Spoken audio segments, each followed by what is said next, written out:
Dear students, sentence का ये दूसरा पार्ट मैं आप लोगों को लेकर आया हूँ। मैं सतीश स्वराज इंग्लिश क्लासेज में आप लोगों का स्वागत है। आज जो हम लोग पढ़ने वाले हैं वो है इम्परेटिव सेंटेंस। इम्परेटिव सेंटेंस का मतलब क्या होता है? आज्ञा सूचक वाक्य। इम्परेटिव सेंटेंस का मतलब क्या है? आज्ञा सूचक वाक्य। अब इम्परेटिव सेंटेंस कहते किसे हैं? तो दिया हुआ है a sentence which denotes, a sentence which denotes order. Order बोलने का मतलब हुआ आदेश, यानी आदेश देने का बोध हो। रिक्वेस्ट, आग्रह करने का बोध हो। प्रोहिबिशन, मनाही, यानी कोई काम करने से मना किया जाए। एडवाइस, सलाह देने का बोध हो। सजेशन, सुझाव का बोध हो। Is called an imperative sentence. फिर से देख लीजिए इम्परेटिव सेंटेंस किसे कहते हैं। तो दिया हुआ है a sentence which denotes order, request, prohibition, advice, suggestion is called an imperative sentence. Imperative sentence एक ऐसा वाक्य है जिसमें सब्जेक्ट का उपयोग नहीं किया जाता है, जिसमें सब्जेक्ट जो है वो हिडन रहता है। अब सारे टॉपिक का स्ट्रक्चर वन बाय वन देखते। इसमें स्ट्रक्चर इंपॉर्टेंट है, इसका जो है यूटिलाइजेशन जो है वो वॉइस में है, नरेशन में है, और कॉम्पिटिटिव एग्जाम में भी इससे क्वेश्चंस पूछे जाते हैं। अब है ऑर्डर।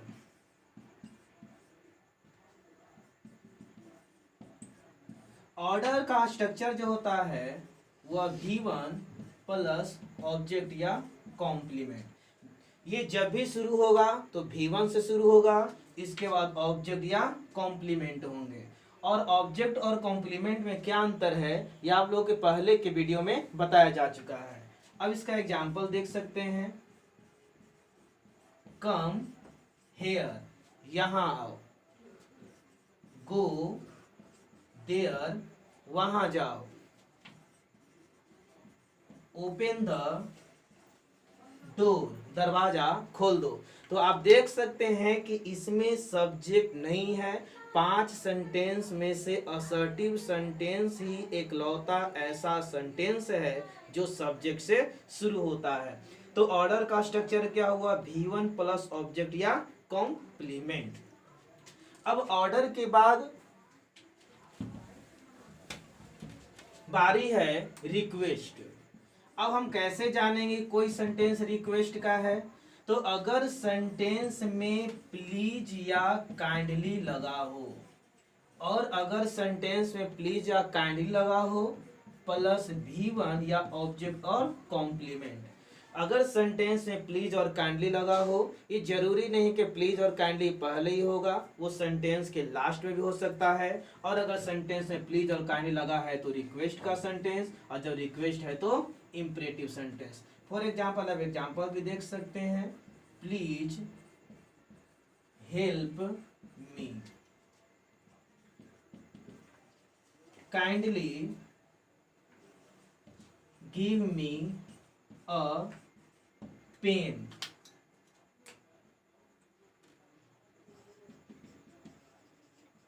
Seat down please. तो प्लीज हेल्प मी, कृपया मेरी सहायता कीजिए। Kindly give me a pen, कृपया मुझे कलम दीजिए।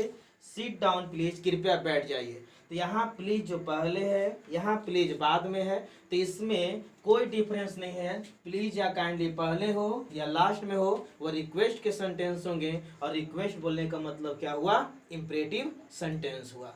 आप लोग जो है ज़्यादा से ज़्यादा बच्चों को और अपने दोस्तों को, अपने फ्रेंड को ये वीडियो शेयर कीजिए, उनको सब्सक्राइब करवाइए, और लाइक भी। लाइक बोलने का मतलब उसमें जो थम्सअप है, ज़्यादा से ज़्यादा थम्सअप करने की कोशिश कीजिए।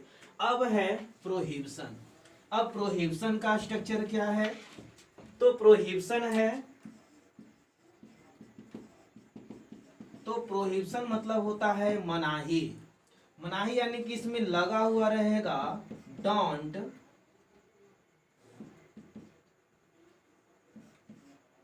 या never plus V1 plus object और कॉम्प्लीमेंट।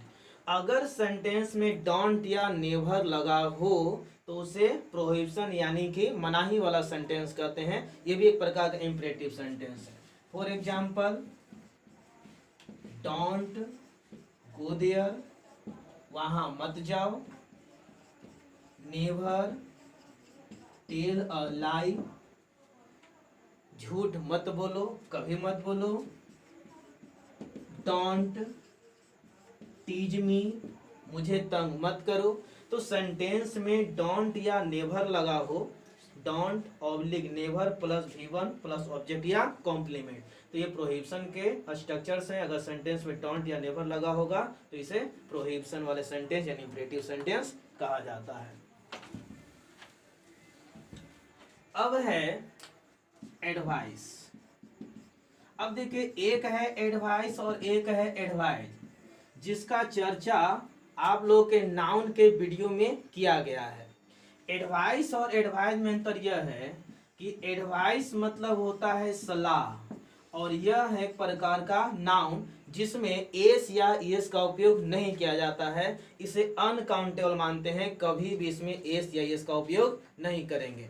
लेकिन आप लोगों के सामने ये जो है एस लगा हुआ है, तो यह एडवाइज मतलब होता है सलाह देना, और ये सलाह देना वो है क्या, वर्ब। तो ये ADVIC है तो सलाह यानी ये नाउन है, और ADVIAC एडवाइज मतलब क्या हुआ, वर्ब, सलाह देना। तो ये दोनों में आप लोगों को अंतर स्पष्ट रूप से समझ में आ गया होगा। अब हम लोग देखते हैं इसका स्ट्रक्चर। तो इसका स्ट्रक्चर है एडवाइस का कि ये भी शुरू होता है V1 से, और इसमें क्या होते हैं उसके बाद ऑब्जेक्ट या कॉम्प्लीमेंट होते हैं। अब ये ऑर्डर की तरह स्ट्रक्चर तो है, लेकिन इसका सेंस सलाह जैसा होगा। अब एग्जांपल के माध्यम से देख लीजिए, वॉक इन द मॉर्निंग, सुबह में टहलो। तो हमको तो कोई ऑर्डर नहीं देगा, हम लोग डॉक्टर के पास भी जाते हैं, कहता है कि सुबह शाम टहला कीजिए, 1 किलोमीटर 2 किलोमीटर टहला कीजिए, चला कीजिए, तो हम लोग को सलाह देता है, न कि ऑर्डर देता है। तो याद रखेंगे, वॉक इन द मॉर्निंग ये वर्ब से शुरू हो रहे हैं, उसके बाद ये अदर वर्ड है, कॉम्प्लीमेंट के रूप में है, तो ये एडवाइस। उसी प्रकार से टेक मेडिसिन ऑन टाइम, समय पर दवा लो। तो इसके लिए हम लोग को कोई ऑर्डर नहीं देगा, ये एक सलाह है कि हम लोग को समय पर दवा लेनी चाहिए, हम लोग को समय पर स्कूल पहुंचना चाहिए, हम लोग को समय पर ऑफिस पहुंचना चाहिए। तो अगर याद रखेंगे, ये जब भी शुरू होगा V1, उसके बाद ऑब्जेक्ट या कॉम्प्लीमेंट, इसमें सेंस जो होता है वो सलाह देने का होता है। इसके बाद की बारी है सजेशन, और सजेशन जो है बहुत ही इंपॉर्टेंट टर्म है। इसके बारे में एक न्यू वीडियो आप लोगों को दिया जाएगा। Imperative sentence very very important term होते हैं, और इसका आप लोगों को PDF भी प्रोवाइड किया जाएगा। और याद रखिएगा, आप लोगों को PDF कैसे आप लोगों को प्राप्त होंगे, तो आप लोगों को सबसे पहले तो इस चैनल को सब्सक्राइब कर लेना है, और व्हाट्सएप ग्रुप में आप अपना नंबर जो है वह सेंड कर देंगे, ताकि आप लोगों को PDF प्राप्त हो सके। अब देखिए, आप लोगों का जो है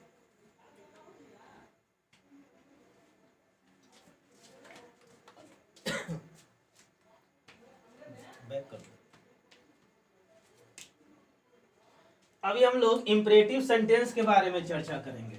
तो इंपरेटिव सेंटेंस में सजेशन की बात हो रही थी, और सजेशन वाले जो सेंटेंस होते हैं बहुत इंपॉर्टेंट होते हैं। तो सजेशन का स्ट्रक्चर क्या होता है, जब भी शुरू होगा तो लेट से शुरू होगा। याद रखेंगे, ये सेंटेंस जब भी शुरू होगा तो लेट से शुरू होगा, इसके बाद ऑब्जेक्ट, उसके बाद V1, और उसके बाद ऑब्जेक्ट और कॉम्प्लीमेंट हो सकते हैं। और एक चीज यह है, कंपटीशन के व्यू से इंपॉर्टेंट है। जब हम लोग नाउन एंड केस देखेंगे या प्रोनाउन जब पढ़ाया जाएगा, उस समय बताया जाएगा कि लेट के बाद जब भी होता है तो कोई भी नाउन हो या प्रोनाउन हो, हमेशा ऑब्जेक्टिव केस में ही होंगे। For example, let me go there, मुझे वहां जाने दो, मुझे वहां जाने दो। लेट अस डांस, चलो हम लोग नाचते हैं। लेट अस गो देयर, चलो हम लोग वहां चलते हैं। तो जहां पर है लेट के बाद जो भी नाउन या प्रोनाउन होगा हमेशा ऑब्जेक्टिव केस में होगा। और भी सेंटेंस एग्जांपल ले सकते हैं। Let Moni come here, Moni को यहाँ आने दो। तो ये याद रखेंगे, सजेशन जब भी शुरू होगा तो लेट से, उसके बाद ऑब्जेक्ट, उसके बाद V1, उसके बाद ऑब्जेक्ट या कॉम्प्लीमेंट है। अब ये इंपरेटिव सेंटेंस जिसमें हम लोगों ने देखा ऑर्डर है, रिक्वेस्ट है, प्रोहिबिशन, एडवाइस, सजेशन, और ये सारे सेंटेंस में अगर इस तरह का भाव होगा तो उसे हम लोग कहते हैं इंपरेटिव सेंटेंस। और अब हम लोग दूसरे sentence, important sentence, optative sentence की ओर चलते हैं। तो आप लोग याद रखिएगा, आप लोगों का अगर सेंटेंस का PDF चाहिए तो आप लोगों का व्हाट्सएप ग्रुप है, व्हाट्सएप नंबर आप लोगों को जो है उसमें आप मैसेज कर देंगे और उसमें आपको व्हाट्सएप ग्रुप जोड़ दिया जाएगा। और जब ग्रुप में आप जोड़ जाए तो वहाँ भी आप लोगों को PDF प्रोवाइड। और व्हाट्सएप जो आप लोगों का है वो नंबर आप लोग नोट कर लीजिए, 8409472306।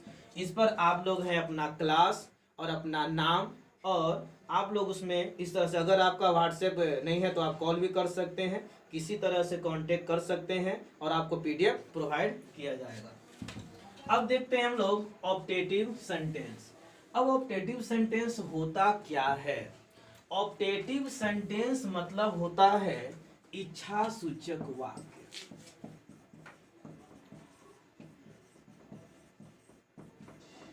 इच्छा सूचक वाक्य। अब ऑप्टेटिव सेंटेंस, इच्छा सूचक वाक्य दिया हुआ है। डिफिनेशन आप लोग फिर से देख लीजिए यहाँ। A sentence which denotes wish, wish मतलब होता है कामना करना, किसी प्रकार का विश हो, इच्छा, कामना। कर्स, कर्स मतलब होता है अभिशाप देना यानी अभिशाप। ब्लेस मतलब होता है आशीर्वाद।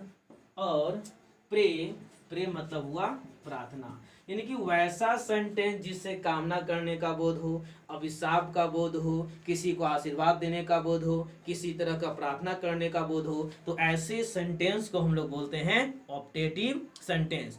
वैसा सेंटेंस जिससे इच्छा, कामना, आशीर्वाद देने का, अभिशाप का बोध हो, ऐसे सेंटेंस को बोलते हैं ऑप्टेटिव सेंटेंस। अब इसमें इसका मेनली रूप से जो सबसे इंपॉर्टेंट जो है वह है स्ट्रक्चर, कि आखिर हम सेंटेंस में कैसे पहचानेंगे कि कौन सा सेंटेंस असर्टिव है, कौन सा इंट्रोगेटिव, कौन सा इंपरेटिव और कौन सा ऑप्टेटिव। तो ऑप्टेटिव का जो स्ट्रक्चर है ये जब भी शुरू होगा तो में से शुरू होगा। याद रखेंगे, में एक मॉडल से यानी मॉडल ऑक्सिलरी वर्ब है, और ये जब भी स्टार्ट होगा तो में से, यानी optative sentence starts with may, then subject, V1 plus object और कॉम्प्लीमेंट, और इसके अंत में एक्सक्लामेटरी पंचुएशन होता है।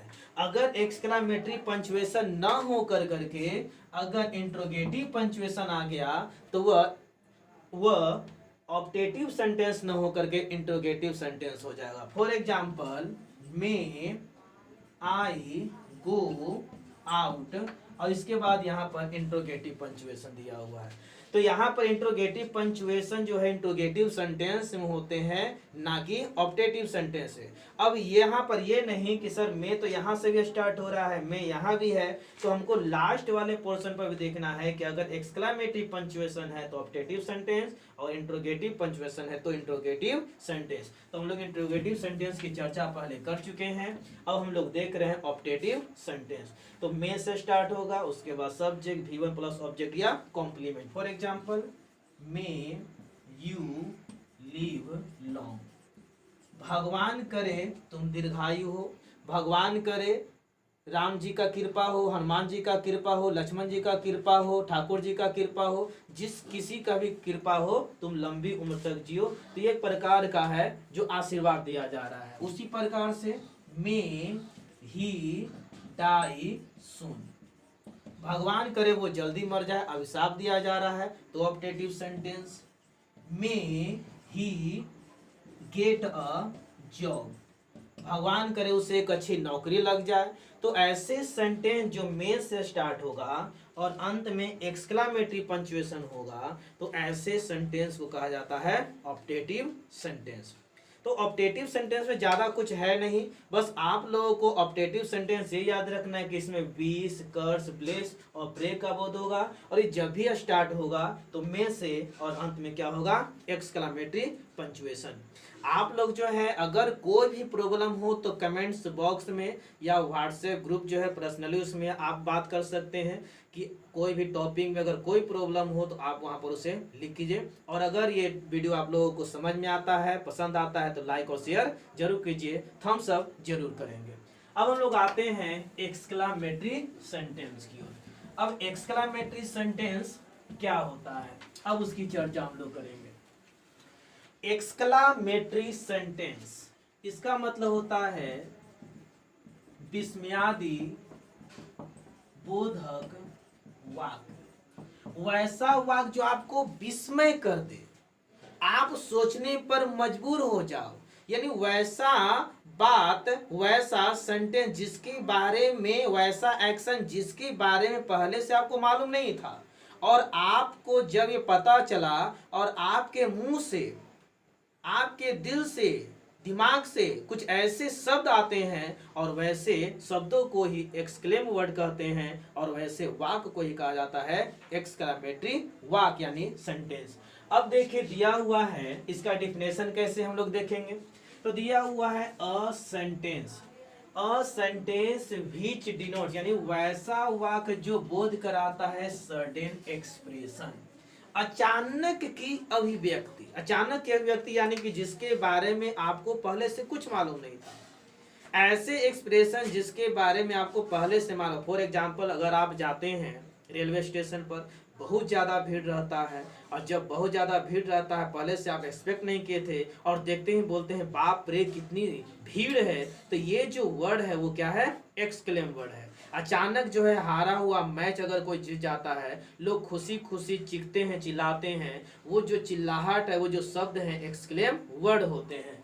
तो सडन एक्सप्रेशन में हम लोग क्या क्या देख सकते हैं, जॉय, जॉय बोलने का मतलब हुआ खुशी, यानी इसमें खुशी का बोध होगा, सौरो दुख का बोध होगा, रिमोर्स शिकायत भी किया जा सकता है, अप्लाउज प्रशंसा किया जाएगा, रिग्रेट, रिग्रेट मतलब खेद या अफसोस, अफसोस जब प्रकट किया जाए, सरप्राइज आश्चर्य का जब बोध होगा, तो ऐसे सेंटेंस को हम लोग बोलते हैं एक्सक्लामेटरी सेंटेंस। फिर से देख लीजिए, एक्सक्लामेटरी सेंटेंस किसे कहते हैं, a sentence which denotes certain expression, यानी वैसा वाक्य जिससे सर्टेन एक्सप्रेशन का बोध हो, जिसमें हम लोगों को खुशी, दुख, शिकायत, प्रशंसा, रिग्रेट, सरप्राइज ईटीसी, यानी कि ये सारे के सारे एक्शन का बोध होगा, is called exclamatory sentence. Example देख लीजिए,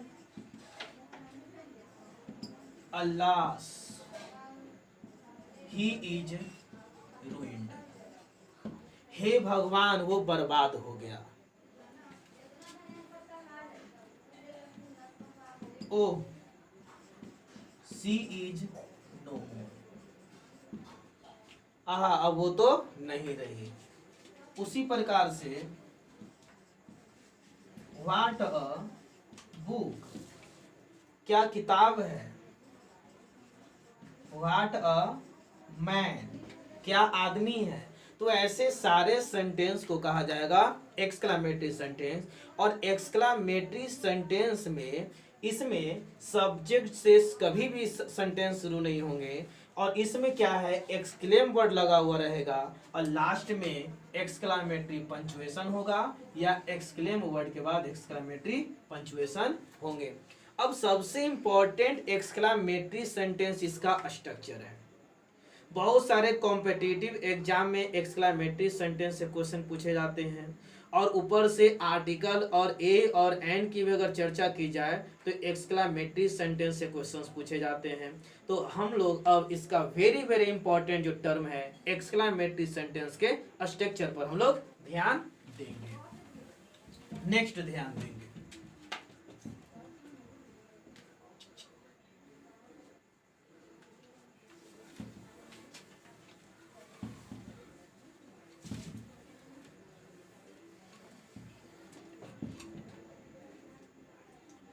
अब देखिए VVI points for competitive exam.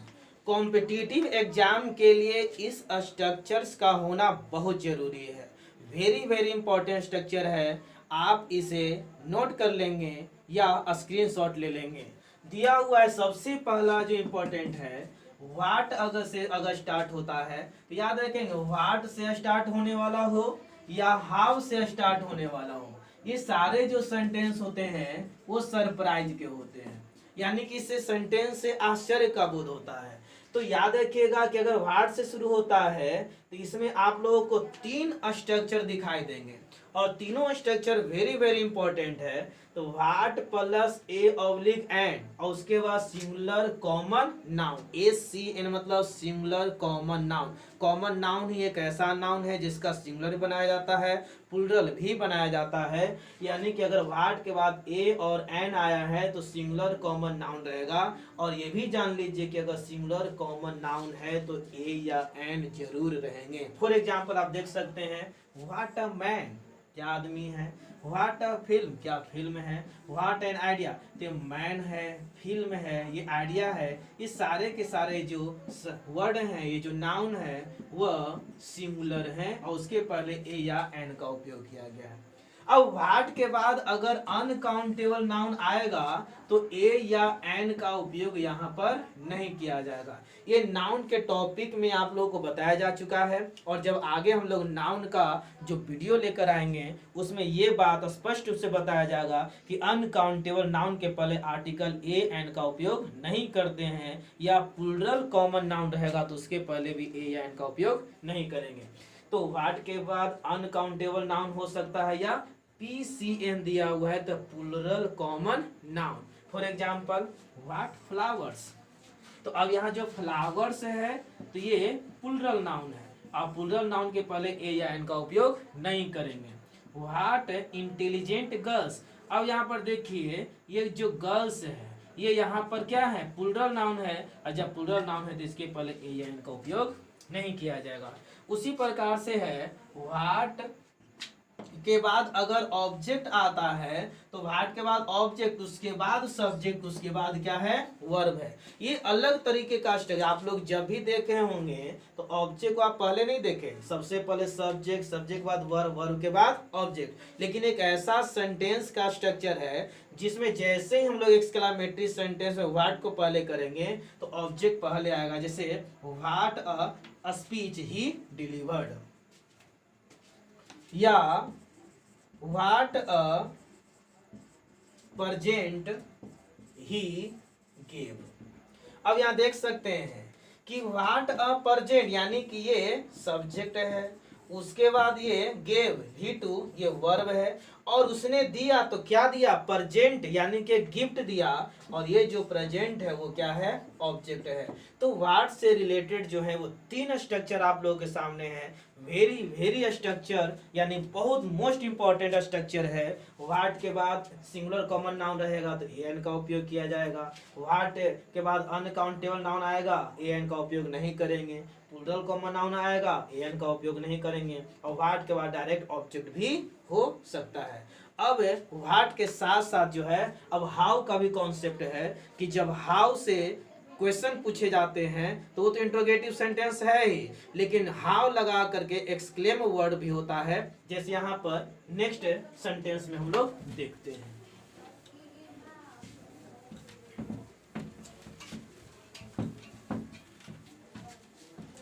अब देखिए व्हाट और हाउ में अंतर क्या है।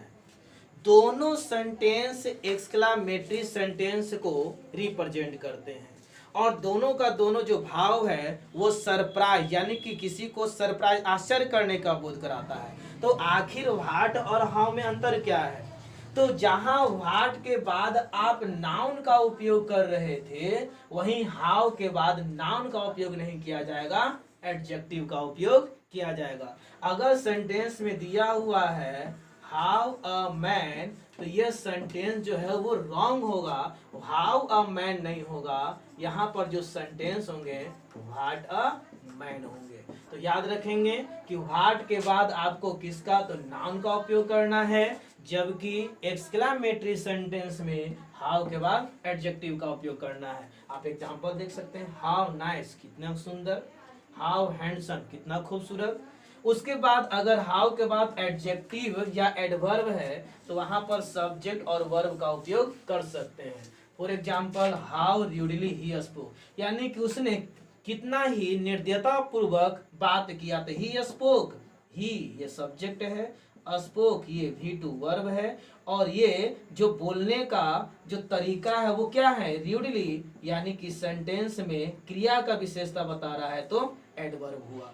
उसी प्रकार से हाउ ब्यूटीफुल सी इज, सी है क्या सब्जेक्ट, इज है क्या वर्ब, और सी इज ब्यूटीफुल यानी कि उसका एक कॉम्प्लीमेंट है जो पहले आया है। तो याद रखेंगे हाउ के बाद एडजेक्टिव भी हो सकता है, यहाँ पर ये ब्यूटीफुल एडजेक्टिव है। उसी प्रकार से यहाँ जो रूडली था वो एडवर्ब था। तो इस तरीके से आप लोग देखा एक्सक्लेमेटरी सेंटेंस, और एक्सक्लेमेटरी सेंटेंस में जो सबसे इंपॉर्टेंट जो था वो स्ट्रक्चर, व्हाट और हाउ में क्या अंतर है। तो व्हाट के बाद नाउन आता है और हाउ के बाद एडजेक्टिव आते हैं। तो आप लोग जो हैं इस वीडियो को ज़्यादा से ज़्यादा अपने दोस्तों में, ग्रुप में और YouTube पर है, ज़्यादा थम्स अप लाइक कीजिए, सब्सक्राइब कीजिए, शेयर कीजिए। ठीक है बच्चों, फिर अगले दिन मैं आप लोगों को एक नया टॉपिक लेकर आऊँगा। तब तक के लिए नमस्कार, गुड बाय बच्चों, थैंक्स बच्चों।